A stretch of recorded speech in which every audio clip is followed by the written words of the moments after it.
જય જવાન જય કિસાન. તો આજનો બ્લોગ આપણે કરીએ છીએ શરૂ. અને આજે જવાનું છે વિપુલભાઈના હાથનું ઓપરેશન કરાવવા ભાવનગર.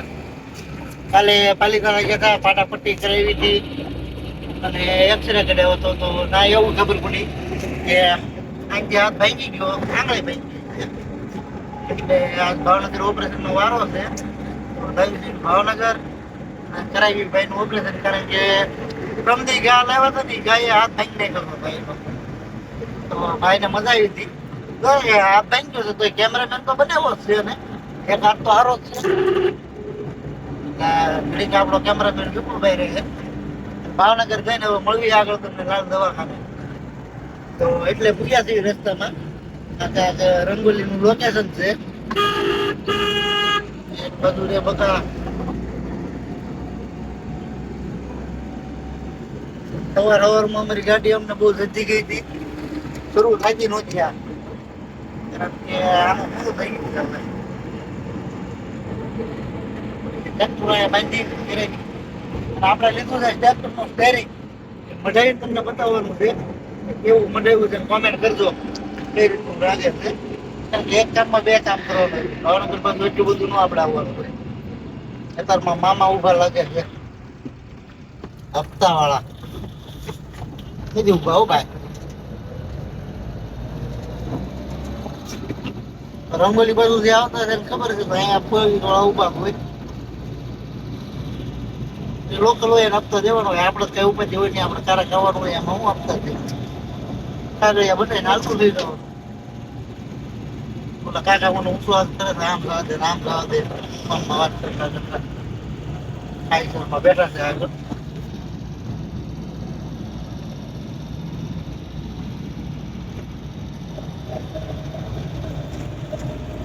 ભાઈ નો ઓપરેશન નો વારો આવી ગયો છે.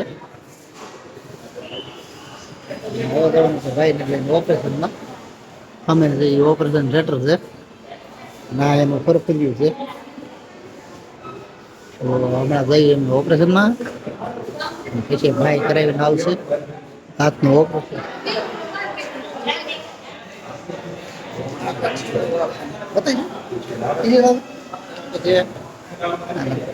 ટાટા બાય બાય કહી દે. હા ભાઈ આવ સલ્ટી હોસ્પિટલ થઈ ગઈ છે સલ્ટીમાં.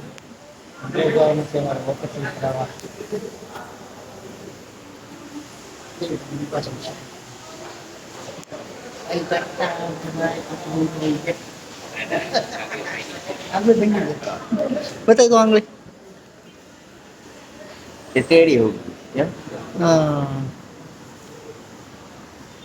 ખાટલો રોપી દીધો છે ભાઈ, જોઈ લો આવો ખાટલો છે અને બેઠા છે શાંતિથી. ઓપરેશન નથી કર્યું, થોડીક વાર છે એટલે ઘડીક ખાટલાવી આવવા છે. ક્યાંક દોરા ધાગા મગાવે છે જે બાકી છે. આપણે આપી દીધું છે ઓપરેશનની વસ્તુ અને હવે છે આપણું ઓપરેશન. એટલે આપણું નથી, મોટભાઈનું ઓપરેશન છે. વસ્તુ આપણે લઈને આટા મેળવી છે. અને હવે આ છે દવાખાનું.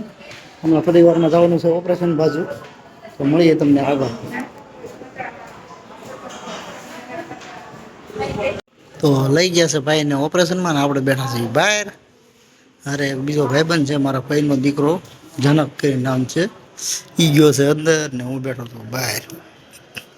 તો અહીંયા બાજુમાં બેસવાનું છે અને આપણે શાંતિથી બેસવી. ના છે ઓપરેશન થિયેટર, બધા બહાર બેઠા છે. હા હા ગમે બહાર બેઠો.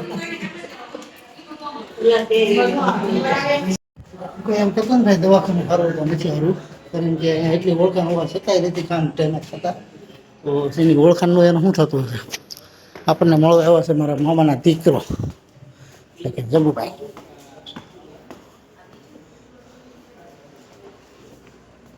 અહીંયા બેઠા છે જગુભાઈ. આવી ગયા તમે જગુભાઈ? શું કરાવવા આવ્યો હતો? ડાયાલિસિસ કરાવવા આવ્યો હતો. ક્યાં કીધું આમ કીધું?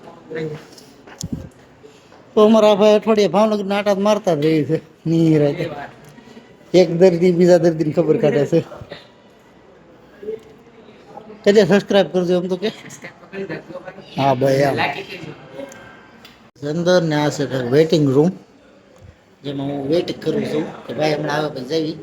મસ્ત મજાની એસી લગાડી દીધી છે, મોનેટાઈઝર છે, એવી રીતના કાંઈક છે. એટલે હું શાંતિથી બેઠો છું, ભાઈ આવે પછી નીકળું. જો કે આમ તો સારું છે, વાંધો નથી આવતો. બેડ બેડ મને તો હોવા માટે હોય શકું, પાણી વેપું છે. આ વસ્તુ કંઈક બધાને ખબર હશે શું હશે. દવાખાનામાં તો બધું જોર જોરથી કામ થાય છે. ભાઈને લઈ ગયા છે અંદર, એકલો એકલો બેઠો છું. હવે એટલે પછી હું થઈ જાય રજા, પછી જવું સીધા ઘરે. તો ચાલો હવે ઘડીક જાઉં, એટલે એકલો પવનનો નારો આટા મારું છું, એટલે ઘડીક આરામ કરી જાઉં ને પછી જઈ ઘરે. અહીં હવે અમને ઓપરેશનમાંથી બહાર પછી અત્યારે એ ઓપરેશનમાં છે, વેટિંગ રૂમમાં એનો વાટો બેઠો છું. સારું હાલ થઈ ગયું છે ભાઈનું ઓપરેશન ને ભાઈ નીકળી ગયા છે બહાર. ને હવે જઈએ છીએ ટ્રોમા સેન્ટરમાં એક એક્સરે પડાવવા.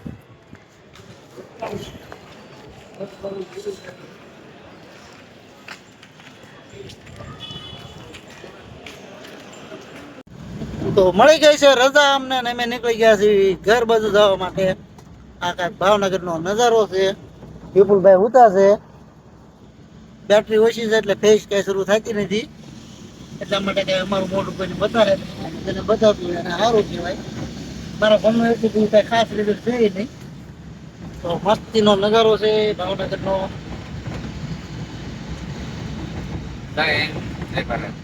તો મસ્તીનું ધ્વજના લાઇટિંગ કર્યું છે, કેસરી, સફેદ, લીલી.